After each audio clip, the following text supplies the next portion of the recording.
Hello students, welcome to Grisha Conceptual Classes.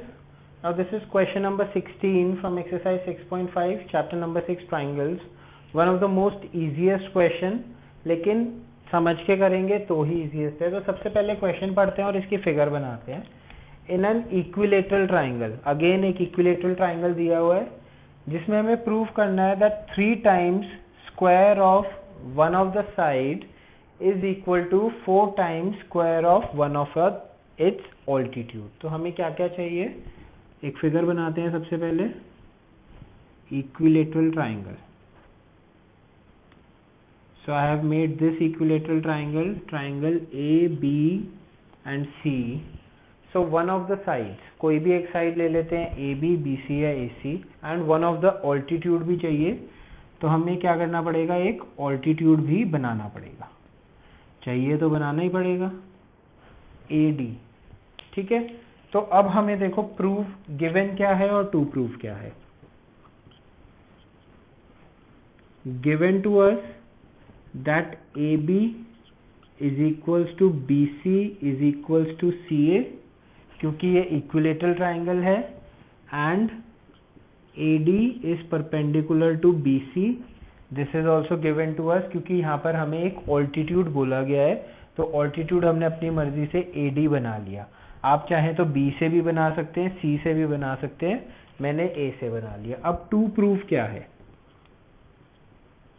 To proof है कि 3 times square of one of the side, 3 times square of one of the side, मैंने one of the side ले ली AB square, is equals to 4 times square of its altitude. ये हमें proof करना है. 3 times square of one of the sides, AB square ले ली, BC भी ले सकते हो, AC भी ले सकते हो, and 4 times AD square, altitude का स्क्वायर. ठीक है. कंस्ट्रक्शन कोई करने की जरूरत नहीं है क्योंकि यहाँ पर हमें ऑल्टीट्यूड दिया हुआ है. सीधा हम आएंगे प्रूफ पर. अच्छा, जैसे मैं लास्ट क्वेश्चन में कह रहा था कि हम इसको AB, BC, CA लेने की बजाय एक आइडेंटिटी, एक क्वांटिटी ले सकते हैं A. तो अब उस मेथड से हम इसको करते हैं. देखो ज़्यादा आसान होगा. Let this be A and this also be A. मतलब AB is equals to BC is equals to AC is equals to A units. ये मैंने ले लिया. तो इस केस में हमारा टू प्रूफ क्या चेंज हो जाता है, 3A square is equals to 4AD square. ये चेंज हो जाता है. ठीक है. अब देखो इसको हम प्रूफ कैसे करेंगे. सबसे पहली चीज जो हमें देखनी है, BD will be equals to CD and it will be half of BC.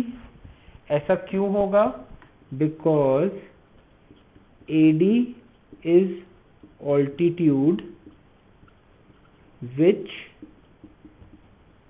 also acts as a median in equilateral triangle. Correct. पिछले क्वेश्चन में भी हमने देखा था कि जो ऑल्टीट्यूड होता है इक्विलेटरल ट्राइंगल का, वही मीडियन भी होता है.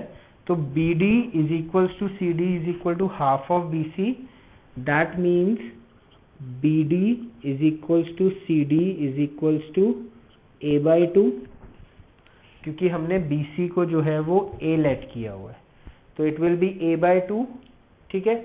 अब यहाँ पर हमारे पास दो ट्राइंगल्स हैं, राइट एंगल ट्राइंगल, ABD और ADC. दोनों में से कोई भी एक ट्राइंगल ले लो. मैं ABD ले रहा हूं, आप ACD भी ले सकते हैं, उससे फर्क कोई नहीं पड़ेगा.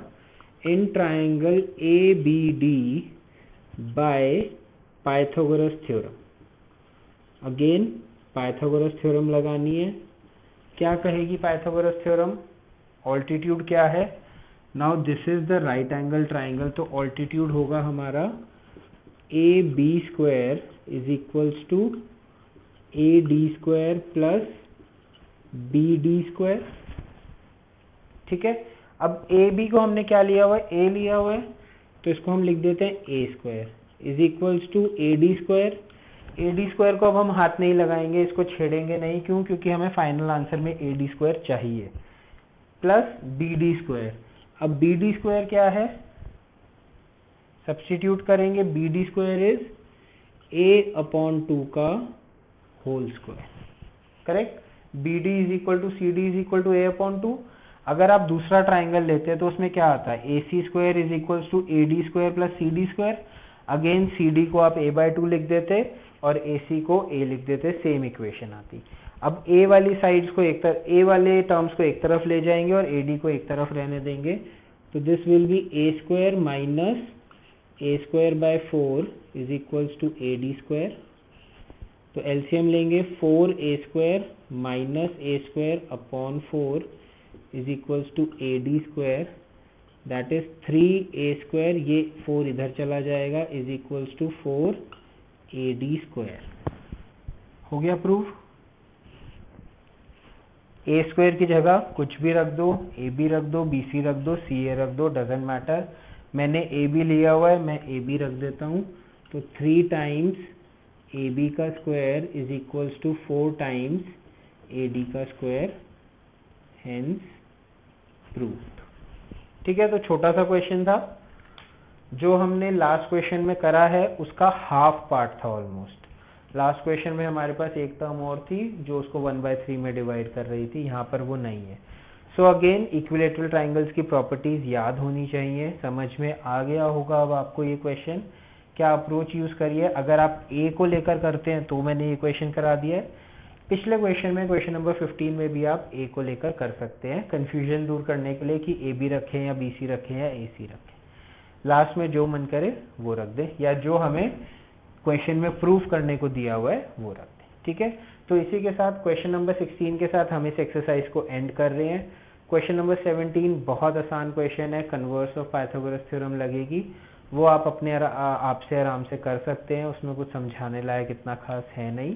सो in further videos we'll be moving with our optional exercise which is quite difficult to understand. Okay, so for now go through this question, अच्छे से समझिए। इसके बाद जो सारे क्वेश्चंस हमने अभी तक 6.5 एक्सरसाइज तक जितने क्वेश्चंस करे हैं, अगर कोई डाउट है तो उनको गो थ्रू कीजिए एक बारी अच्छे से, because before moving to the optional exercise which is quite difficult, हमें चाहिए कि हम उससे पहले का सारे क्वेश्चंस, सारे कॉन्सेप्ट से एकदम अच्छे से हमें क्लियर होने चाहिए। ठीक है, now go through this question, will be doing more questions in further video.